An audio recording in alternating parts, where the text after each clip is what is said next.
Welcome back to the podcast, everybody. And today I have an amazing guest with me. His name is Alex Kerr, and he's a breathing efficiency and sleep optimization coach. And he helps people recover capacity by restoring foundational regulation rather than pushing performance. His work focuses on how chronic stress, poor sleep, and dysfunctional breathing patterns quietly drive fatigue, pain, and long-term health issues that modern medicine often struggles to resolve. Alex, welcome to the podcast. That right there is speaking straight into my soul.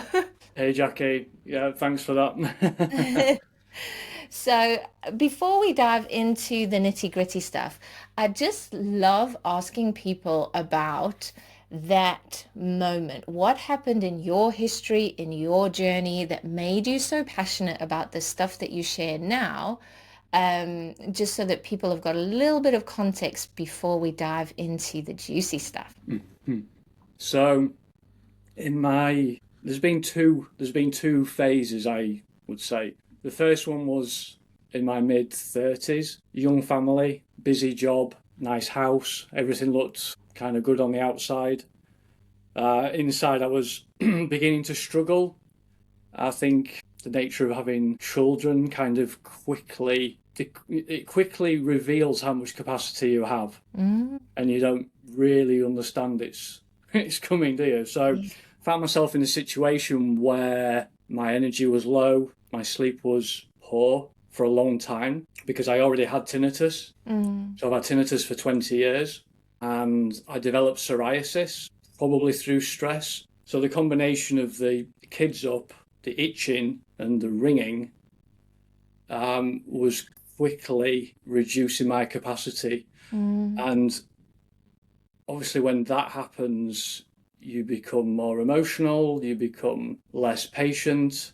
So the way I was feeling on the inside was becoming more apparent in my yeah. behavior. Yeah. So I think when the ball dropped, it was just recognizing that I was being off with my kids, Yeah. and couldn't, I couldn't, I just couldn't accept that Yeah. because my own upbringing wasn't great. So I think, I just didn't want to repeat those patterns. I don't think I Mm, was thinking of that at the time. yeah. Yeah. But when I look back, that was the kind of picture. So how did you go from that? You speak a lot in your content about capacity. Um, so how did you go from there to actually starting to build capacity and understanding what that was and the little steps that it takes to increase your capacity? I mean, I guess this word is something I use now, but back then it was it was more, how do I kind of get through this? Um, I came across mindfulness. I think the first time I read that word was in a magazine. I think they talked about one of the apps that just come. I think it was Headspace, and it sounded good. I didn't look at it, and then later on, my wife happened to mention a site where you could do free courses, and I'm a quite a curious person, so I Mm. looked at it. It was called Future Learn. I think it's still going now. And as I was flicking through, there was actually a mindfulness course on it, but it was more to do with performance. It was actually how university students in Monash University were using it in Australia. Mm, So it wasn't like a spiritual thing, because I think if it was at that point, I might not have taken it seriously. But because it was positioned as performance, it kind of mm, got me interested because I was struggling at work with focus as well. yeah. So I did this course, and it naturally introduced to doing mindfulness meditation. Yeah. And that's when I did start using Headspace regularly, 10 minutes every day,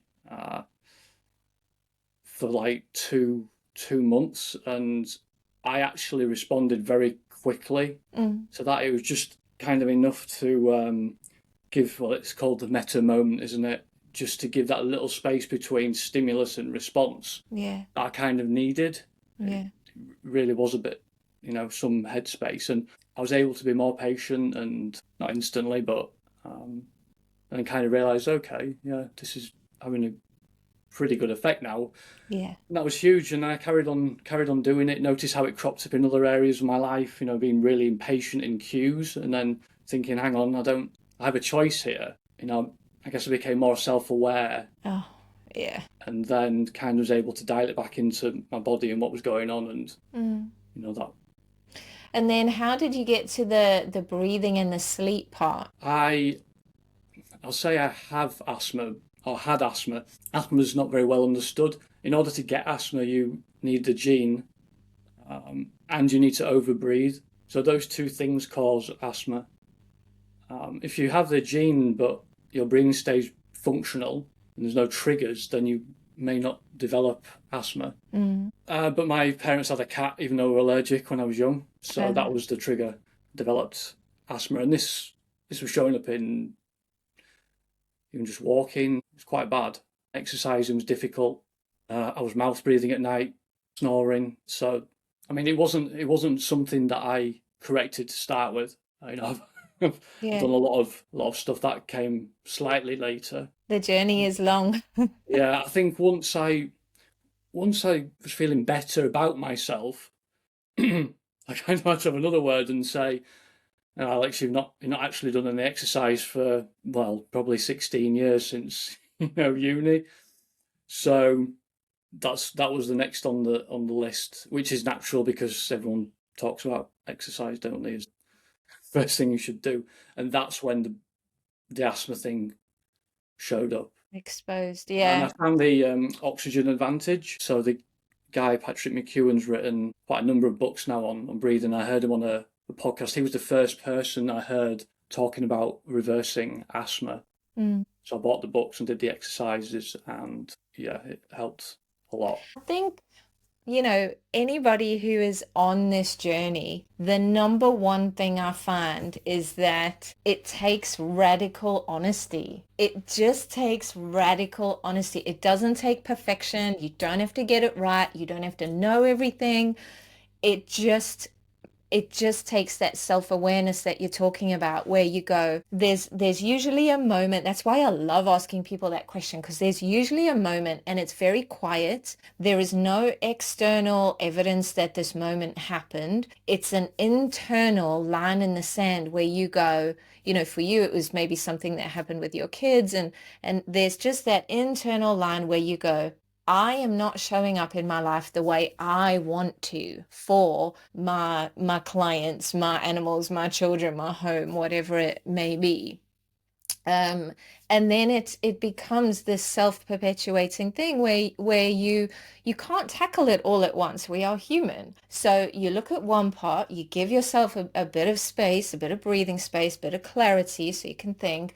And then the next part comes. Okay, so the fundamentals are I got to sleep well, I got to move my body, and I've got to eat well. And this is one of the modules that I do inside my program, and it is the module that will make you want to poke pins in your eyes. It's the one that nobody wants to do, Sure. but unless we are doing that and understanding why we're doing it, not doing it from the basic level of like, this is what I'm supposed to do, but truly understanding why we're doing it, because there is no point doing for you the regulation, for me the fancy energetics, if you haven't covered those and you aren't being honest with yourself and going, am I actually moving my body before I'm saying to people. And I can say this with love and an open heart because I was a chiropractor for 20 years. And there were many years where I was advising and not doing myself because I was burned out, because I was stressed to the eyeballs, because I was exhausted, because I had no time. And so that is a journey that most of us go on. And I really feel like in the years that are coming, it's not going to be good enough for people to teach you what they know. It's going to be people teaching you what they know, but have also walked through, have also crawled through, have also cried through. We're going to have lived it. And that's why we can share so passionately, so deeply. Sure. Yeah, no, Mm. I totally resonate with that, and the question of why I use in my own coaching, didn't particularly ask me it myself back then, but having your why and being able to express what that is and formalize it is really powerful. There's an exercise, well, mine's based on Dean Graziosi's 7 levels deep exercise, where you say, okay, well, why is that important? And then you answer, why is that important? And you answer, so you go deeper, deeper and deeper. And it's amazing. Mine's similar. I believe we have to get to the root cause. We have to go all the way back to the origin, to the root, rewrite that, and then change our daily choices. And it is the mundane stuff. It is the boring stuff. It is the consistency. Mm. A lot of people go on these retreats and do programs, and it is amazing, and you can learn so much and you can get a taste of what it feels like, but it has got to be those daily mundane choices that actually shift things for you. Yeah, So what are some of the daily things that you do now that are very different from what you were doing when you were really stressed? oh wow. I mean that was 10 years ago now. I mean my life looks I guess a lot different. I guess because I've embodied health and I studied habits deeply as well. Even one of my pillars for my business is consistency, because I Mm. don't, it's all right teaching the strategies, but if you can't help people with the consistency, then nothing changes. I think Yeah. what made it easy for me as well is that I started violin and piano when I was 4 years old. So my mum was a piano teacher. So kind of daily daily practice was normal. So I kind of normalized it in childhood that repeated efforts got results, even though I didn't know that was what was happening. And even at 15, I started bodybuilding and did that regularly and saw the results. So I had very good insights as a child, which I think helped me later Mm. on. But not everybody has those. Not everybody has that kind of background. And there's something again I teach in my programs. It's the difference between discipline and devotion. So discipline, when you are starting to implement something new, so you are changing your sleep routine, you are changing your exercise habits, you are changing the way you breathe. In the beginning, it takes a little bit of discipline. Discipline is a masculine energy, so it is the thing that gives you momentum, it gives you motivation, it gives you direction. So in the beginning, you need a little bit of that while you're implementing something new. Whereas I am incredibly, um, I find it really important to switch then into devotion, because devotion is a feminine energy. So you've created the structure. Now you want the feminine energy of doing the thing from devotion. Because again, I have watched people do things because they were told and not getting the results. I have personally done most of my life from discipline, where I've bullied my body into doing things it didn't want to do on that day. And I will openly and honestly admit that. Whereas now I do things from devotion. It is a completely different energy, which gets you completely different results.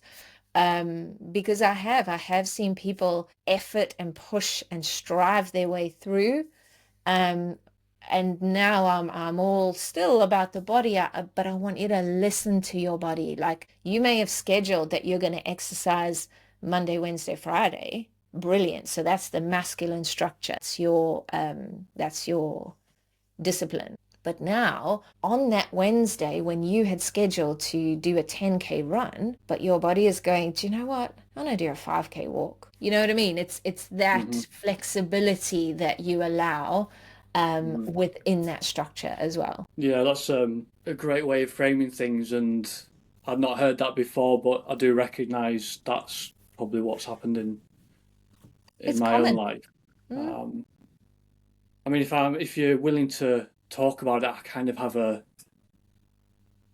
sort of a more physical um, how that manifests physically as well. Because I think prior to 2016, I would have been diagnosed with complex PTSD.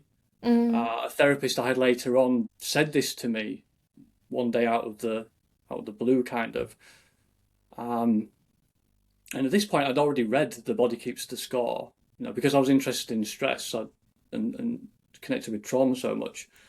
And I didn't even recognize it in myself because it was so normal. But the way fear manifested in my childhood was flight first, and then fight, I would say. Now, flight manifests as not fleeing from something in adulthood. It's going towards stuff because obviously you can't you don't run away from life, but you run towards solutions. This is where the type A classic personality comes from. So this is what was driving me as well. You're kind of like in a battle to yourself to fix things whilst simultaneously driving the loop.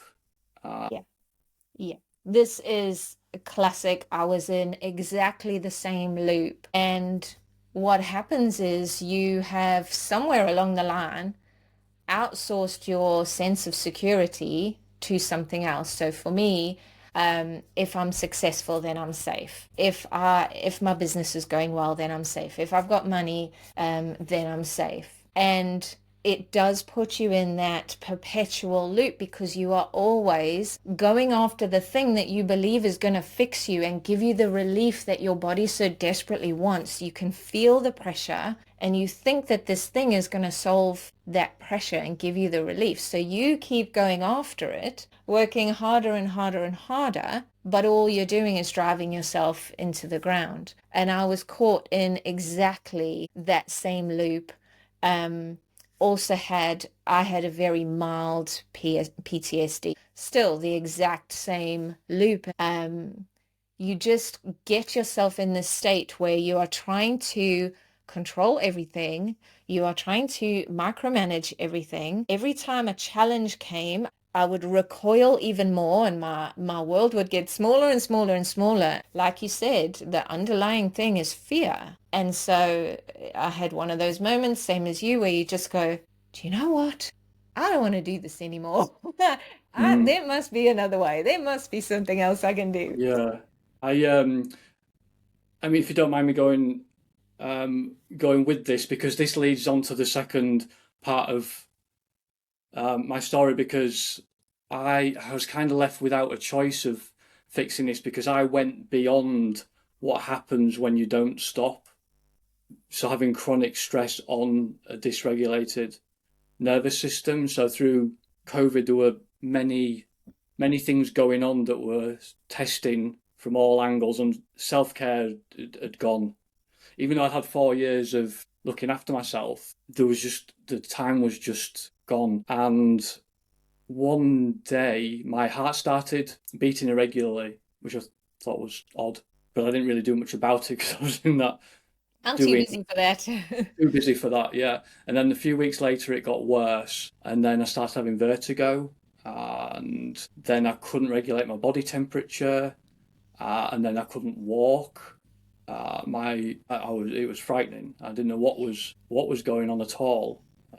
To cut a long story short, my heart was okay. It was the signal, um, but I was diagnosed with functional neurological disorder, which is actually incredibly rare in men. I think 97% of people who get this are women.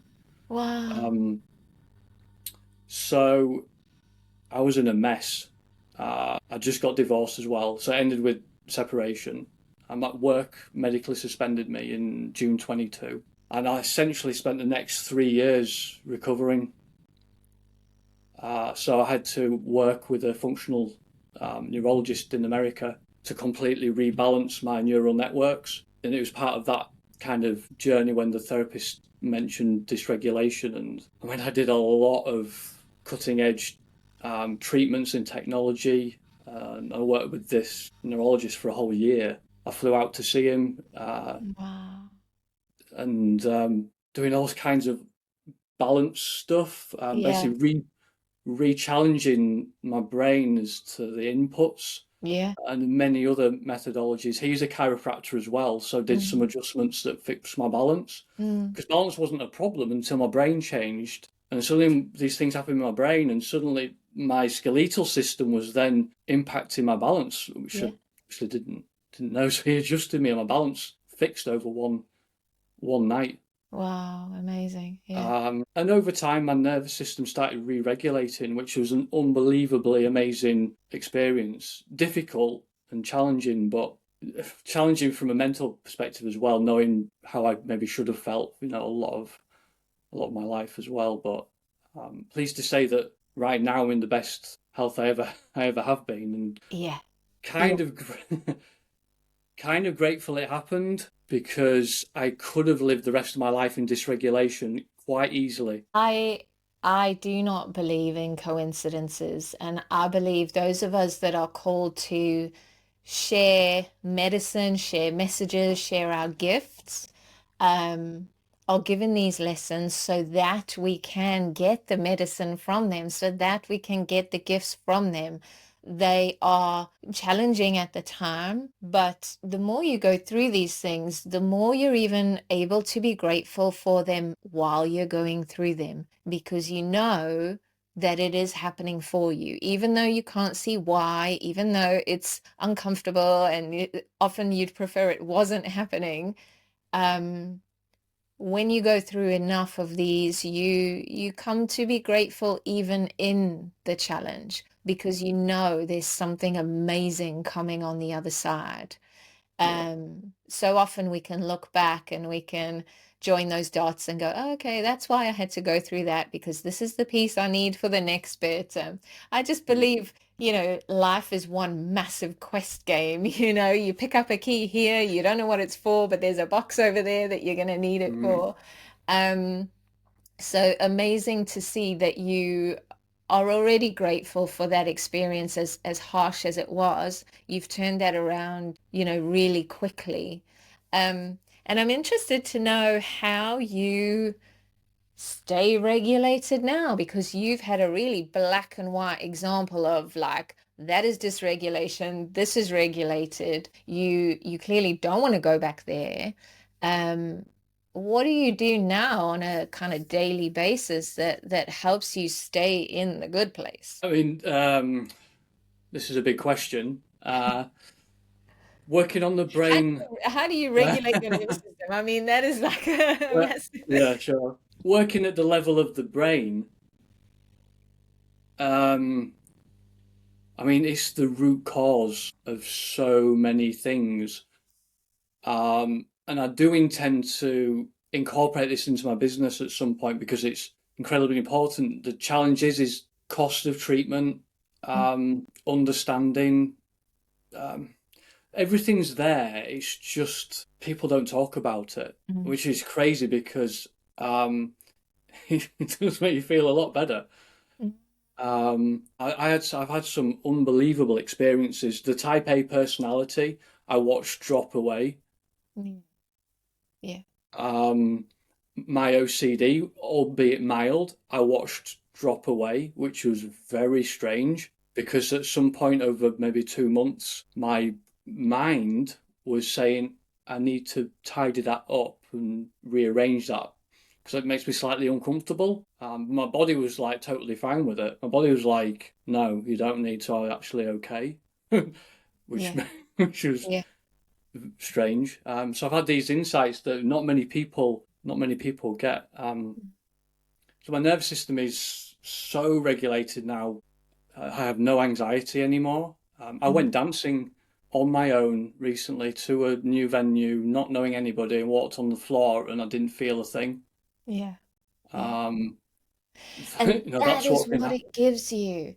That is what it gives you. Again, a similar story. I was really anxious. I struggled to leave buildings without going back to check. Have I locked the door? Have I turned the heater off? Have I turned my straighteners off? That kind of thing. Eventually got myself in a whole hot mess. My hair was falling out. And I look at her and I look at me now. And building that internal sense of security, that safety, that nervous system regulation, whatever you want to call it, that is what allows you to walk into unfamiliar situations. That is what allows you to make changes in your business or your lifestyle. That is what allows you to explore new things and experiment because you're not afraid of failing. You're not afraid of, being rejected. You're not afraid of it not working because you've built that sense of security that goes, I don't know how it's going to work out and I don't need to know anymore because I know I can handle whatever happens. I know I can handle whatever happens when I walk in that room, whether someone wants to dance with me or not, whether they think I've got two left feet or not, whether they think I'm handsome or not. It doesn't matter because you are good with you. So it lets you put yourself out there in a whole new way, which means you get to experience life at just a higher level. It opens up doors for you. It's beautiful. It's beautiful. Yeah, no, I totally agree. So my own capacity is pretty high now, both from the physical and mental point of view. Having gone through what I've been through, I resonate exactly what you just said. Really, it's not that that I don't feel stressed or emotional. Of course I do, but I think it's the resilience that it doesn't last long. When I think about 10 years ago, if there was anything that annoyed me, it would carry on for days or weeks or months. These things build up, but now they can drop off in an hour. Yeah, yeah. And this is what I say to people, regulation and being having built that body that feels secure, it doesn't mean that things don't happen. Life still happens, things still come out of left field. You still feel emotions. It doesn't deaden you to that, but your ability to handle them is completely different. That first time it happens when you get a glimmer, like you were saying, you looked at that corner and part of you is going, I need to clean it. But the other part is going, actually, I don't have to. Those moments where you notice yourself responding in a different way. You didn't have to think about it. You didn't have to quickly do some breathing exercises. You didn't have to tap. You didn't have to call on any tools whatsoever. It was just a moment where you were like, huh, interesting. I've just responded to that completely differently. And that's when you know you've got to the root. If I think tools are great. I still use a few tools. They are great. But if I am relying on a tool, I know I haven't got to the root.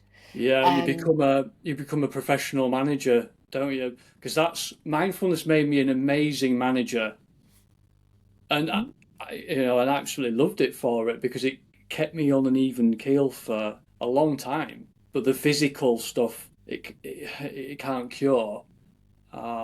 But having both now is unbelievably important. and this is why I say you can't visualize, you can't meditate, you can't affirm the thing that you want. It has to come through your body. You have to walk your body through a different experience in order for that change to stick, in order to get to the root and have it just be done. I was the queen. I thought I was the queen of self-care. I had all the tools. I was doing all the latest things.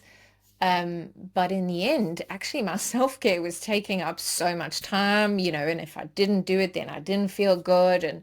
And I still do those practices now, some of them. But again, it's the difference between doing it from discipline because I need to feel like a human being versus doing it from devotion because it nourishes my body and it allows me to be a next level human being. So the practices are sometimes the same. They look the same from the outside, but why you're doing them and where you're going with them can be completely different. It's nice to hear someone else say that because when you asked me the question before about what my self-care looks like now, it's actually pretty trimmed down. Mm. But it's only because I've built regulation now. I was doing like you, I was doing an incredible amount to try and keep going. This is why I'm passionate about regulation first, Mm. because it builds capacity up front, so you don't have to rely on as many tools. Yeah, yeah. And the thing is, if your body doesn't have capacity, so you'll know it in terms of sympathetic versus parasympathetic. If your body is in the sympathetic part of your nervous system, it is in lockdown.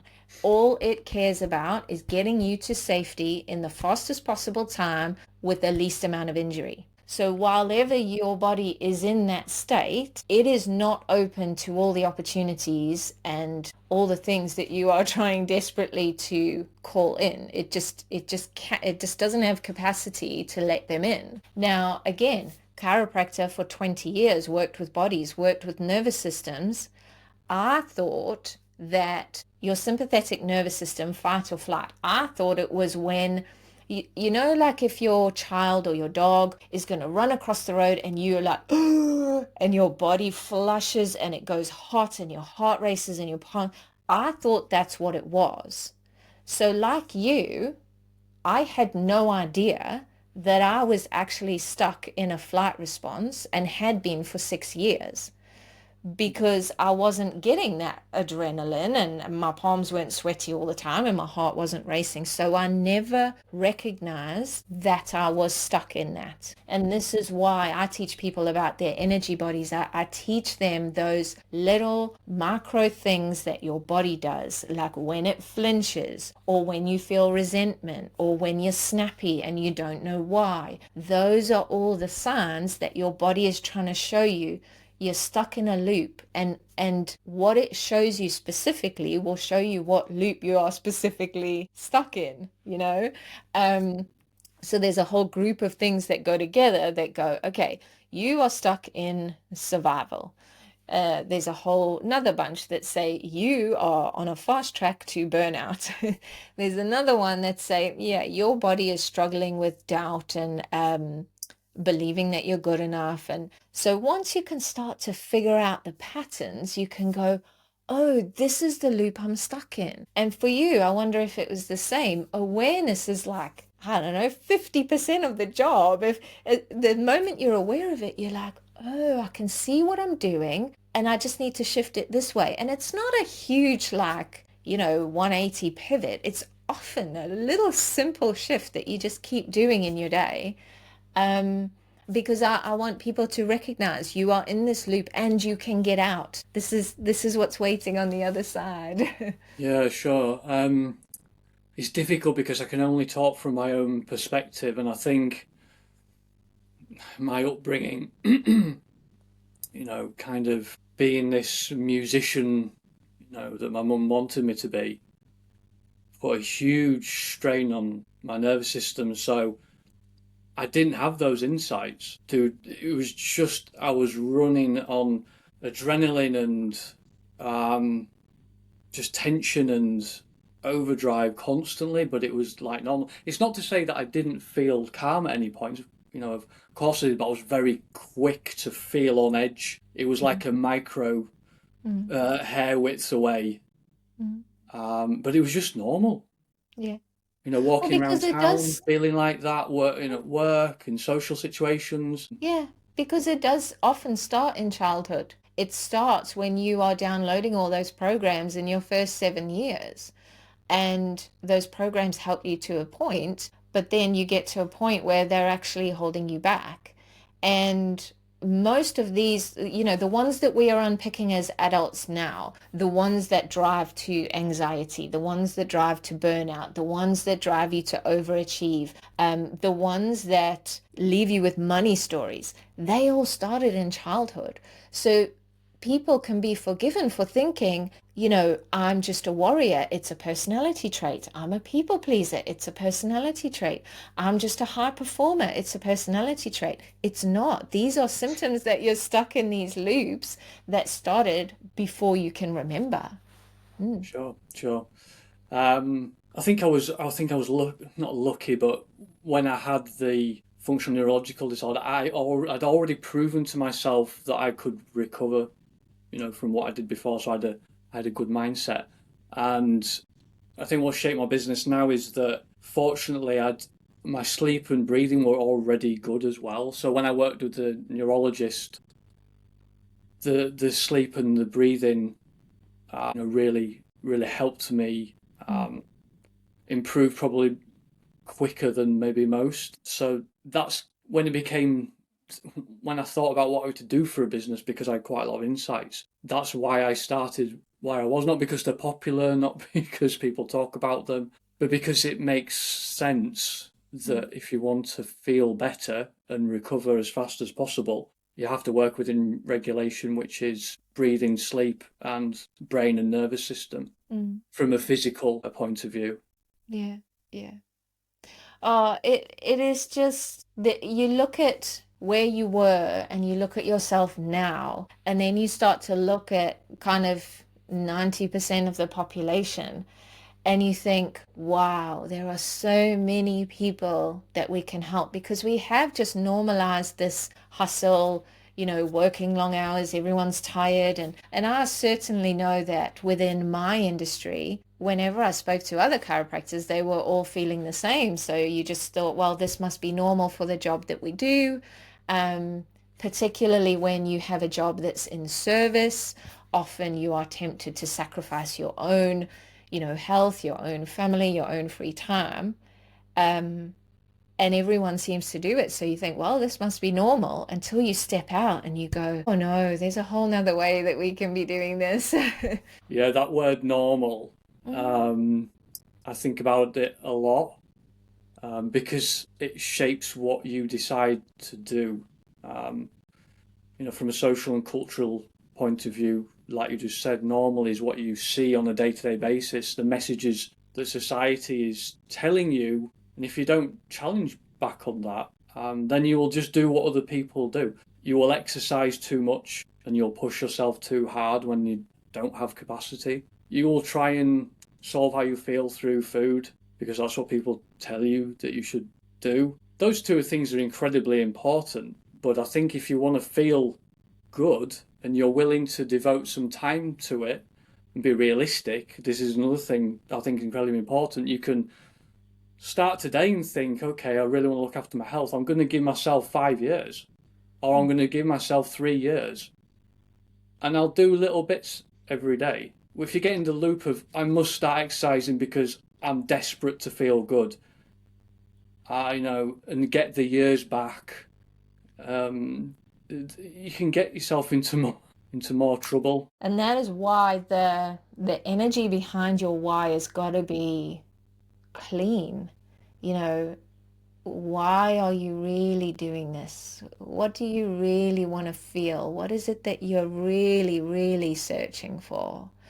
And if your why is clean and your why is strong, it'll get you through those days where, you don't want to do it or you want to give up or things don't look like they're working or so your why is very, very important. But I'm just thinking of the conversation we've just had. It sounds like we've come from a similar place. We are in a similar place. They are like night and day. And what if we could start to normalize this? What if everybody felt like this? And I believe that we are way showers in that. Perhaps that is why our challenges have been so interesting, let's say. Yeah. um, because we are here to show people that there is another way, that you can feel good while you are growing a business. You can look after your health and still look after your family. You can serve yourself and your mission. We don't have to be choosing one at the cost of another.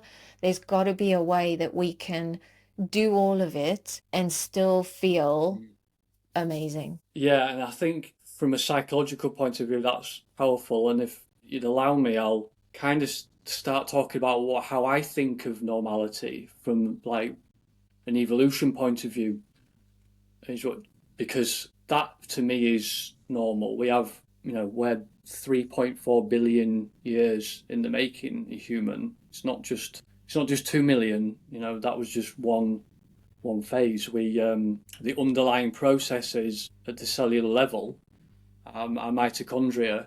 there used to be bacteria 3 billion years ago. We have the same relationship in our cells now. The mitochondria produce energy, but they're like the conductors. They decide what the cell makes and what it doesn't, if it changes, if it kills itself. And what can happen under stress is that the mitochondria end up trying to fix whatever's going on. And as a byproduct of that, they say, sorry, we can't make as much energy now because we're trying to fix problems. Now, this is called the cell danger response. This is very important for people with chronic fatigue because this is the underlying pattern that's happening. So your body's under stress and your mitochondria are trying to fix it and they don't have enough capacity for energy. So if you get a cold, a really bad cold, your energy dips. That's because your mitochondria are trying to fix the infection. So that's the most obvious thing. But the cell danger response isn't a switch, it's a volume knob. So over time, your energy can go down very gradually without you realizing it. Now, long COVID also fits into this pattern because people were already stressed going into COVID. So when they had the infection, that was just the straw that broke the camel's back. That's why their energy went down. It wasn't just because of the infection, which then leads on to say, what is stress then? So because it's another misunderstood point. Everyone knows what emotional and psychological stress is, but physical stress isn't well enough understood. If you're not sleeping well, if you're not breathing well, if you're not moving, if you're dehydrated, if you're not eating the right things, that's physical stress or strain because it's not biologically normal. You evolved not in this, crazy modern world that we live in. And I think a big part of that is trying to unpick your own life and think, what is this modern life doing to my body? And how do I navigate that and introduce little lifestyle changes that are going to make your body feel better? And then gradually through that process, it removes stress from mitochondria and your energy goes back up. Yeah. I tell people this story, I've not said it for a long time, where when I drew a line under my old life and I just simplified the clinic, I stripped it right back until the absolute bare bones. I did everything I could but burn it down. And I just kept it ticking over because I just thought I need space. I can't think straight. I don't know where I'm going. I don't know what I'm doing. So I just needed to give myself that space. And my energy went through the roof overnight. No holiday, no spa, no sabbatical, no nothing. Because I just stopped doing things that weren't mine to do, that were draining, that I wasn't enjoying. I just dropped them all and my energy shot through the roof. So it's not I often say, energy is not a sleep thing. It's not always just I need to sleep more. It's so much more nuanced than that. Yeah, I mean, that process I just described, psychological things create physical manifestations. Emotions are physical manifestation, biochemical. So all those things all feed into each other. Yeah. Challenge, the life challenge is unpicking what your specific challenges are, psychologically, how they show up in business, but then also saying, okay, how does my body need to live? Yeah. And addressing those bits as well, which is why I'm so passionate about sleep and breathing. It's what does my body need from now on, and what has stress done to it that I need to unpick? Yeah. Because it is a two-phase thing. You need to kind of rewrite what was happening, and then you need to step into something better. So it's this continual dance. It's this upward spiral, and that's how I describe it when I teach people. You go from a survival mode, which is a loop. You're just bouncing from one crisis to relaxing to the next crisis to relaxing. It's just you're caught in that loop. Whereas when you get out of that and you get into that creation spiral, it's a process of shedding the things that aren't serving you anymore and then stepping into your next kind of level and then shedding from there and stepping into your next level. Um, so you would have started in the beginning with mindfulness, and that would have helped you shed some stuff. And then that's what allowed you to step to the next level. Okay, now I can look at the next thing. Let me look at the way I'm moving. So you get into a spiral. So the same way you can get into a downward spiral of health, you get into this updraft of a spiral. And the other thing that I want to touch on, you said it a while ago, is I think on social media, I've been thinking about this a lot lately, and maybe even I've been guilty of it, so radical honesty, where we are so keen to get our medicine into the hands of the people who we can help. We are all, big-hearted people. Yes, there are some, people with less integrity, but let's just talk about the ones that have got big hearts. We just want to get our medicine into the hands of the people that it's going to help. And sometimes when it comes to social media, you've got like a hook to get someone's attention and you can kind of say things. And there's this undercurrent of like, yeah, just do this one thing and it'll change overnight. And just this one thing sorts everything out. And you said it earlier. I've been playing with it. We need to help people's expectations that this isn't an overnight thing. This does take looking at yourself, implementing things. You go through stages of massive growth and then a bit of a plateau while you integrate things. And you just said like expect 3 to 5 years. And I think that's more realistic. And I think we need to start being honest about that. Yeah, I totally agree, and there's a lot to unpack there. I think I used to ask myself, okay, in 5 years, what do I want to look back on? Do I want to say that I didn't do anything? Absolutely not. And that's a huge driver as well. You can't be a dabbler. You kind of have to say, okay, I need to fix my breathing and sleep, for example, or whatever it is. I kind of have to master. I have to approach it like a project manager and kind of master it, really, because you can get stuck in these tip things. I feel exactly the same when I look at these things, and I'm not saying that they're useless. They give No. you insights, Yeah.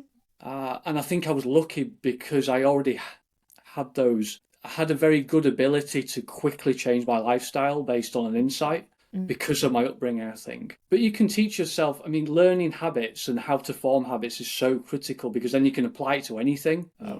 Yeah. I remember way back, this was right in the beginning of my chiropractic career, way back. And I was doing marketing and stuff. And I remember one of the guys that used to rent a room from me saying, aren't you scared? Like you tell people a lot of stuff in your content. Like you give a lot of stuff away. Like, aren't you scared that people won't book in because you're just giving them this information? And there is so much good free stuff out there. But people knowing the information and people living the information are two very, very different things. If people did implement the free stuff that they learned, they wouldn't need to book in with any of us because there is so much good stuff out there. But people need help with the implementation. I had so much knowledge, 20 years of it in my head. I wasn't bringing it through my body. And that's the piece. It's the implementation piece that how do I live on a day-to-day basis? Okay, I was a people pleaser. What is a woman who is no longer a people pleaser? What does she do? Because I have no idea. That's the bit that people need help with. Yeah, I think knowing when to back away from, if you're in a cycle of wanting to help yourself and looking at tips, health is health is a huge topic, right? And I'm not surprised people get stuck, paralysis and analysis paralysis because they literally don't know where to start. And social media doesn't help with this either. Even if I'd been on Instagram, I feel confused. I'm getting messages left, right, and centre. So I think honestly, ditching it or reducing it and just really, like you said earlier, having an honest word with yourself about what is most important, what is going to make me feel better, what's the biggest change I can make. they're not easy. Have I got a dysfunctional relationship? You know, have I got insomnia? Am I breathless half the time? You have to identify the big things and Yeah. start there Yeah. and ignore everything else Absolutely. for Yeah. now. Make a note. This is what I did when I was digesting podcasts and books. It was easy for me because I was a project manager, so I organized it well and I'd made notes on everything. And I thought, okay, well, that's important, but maybe not now. And I'd make a note on it. It I know sounds this. crazy, but I just don't think there's any other way. Mm, mm. But it does. It starts with that, okay, I need some clarity. What matters to me? What do I want my life to look like? I remember I can show you the journal page. I divided it into 4 sections and I was like, right, what do I want my home to be like? What do I want my work to be like? What do I want my bank account to be like? What do I want my hobbies to be like? And that's where I started. And I literally gave myself carte blanche to want whatever I want. Because I think this is another thing, you know, particularly if you've lived a life in service, there's this idea that you've got to be humble and a martyr and you've got to be a rescuer and all these things. And so we are taught not to want for yourself. So that is one of the things that I tell people straight off the bat. Allow yourself to want what you want. What do you really want when nobody can see you, nobody's going to judge you, no one's going to criticize you, on your piece of paper that no one will ever see? What do you really, really want for yourself? And that's, where I started. Yeah, and I think you got to kind of identify that you deserve to feel better and have more self compassion. If you can't get to that level, then you can get stuck, right? Mm. But I think it's also being willing to have those big things, what you want to do, but then the micro things is that, okay, well, I might just need to tweak my lifestyle here or there. I think the problem with exercise and nutrition is that health becomes associated with big effort and time. Yes, okay, you've And got to now go to the gym, that's expense. time. And diet just becomes really frustrating and stressful. But when you actually park those two and look at all the other stuff, they're not like that. Sleep is really just tweaking little behaviors here, there, and throughout the day. Changing timings and certain stuff. It's not Mm. big effort. It's just consistency. Yeah, yeah, yeah. And then that's where your why comes in, isn't it? And Alex, this has breathing. been, Sorry, carry just on. one one more thing. So sleep is a continuous thing you have to kind of do daily, but the breathing stuff I teach is like a reset that's 4 to 5 weeks, and then you tend to have to think about it too much after that. Four And I to think, five weeks to have the rest of your lifetime free. yeah, yeah, Yeah, because that's not amazing. everything you have to do on a continuous basis. There's going back to identifying what has stress done to me that I maybe need to work on short term to fix, and then how do I create my lifestyle moving forward that helps my Mm, biology every day. mm. Yeah. And start with the low-hanging fruit. You don't have to go for the hardest thing first. Just pick a few of the low-hanging fruits, give yourself a bit more time, a bit more energy back for the next bit. And yeah, Alex, this has been amazing. I knew when I read your stuff, I knew this was going to be amazing. Thank you so much. And where can people find you? I will leave all your links in the show notes, but where can people find you?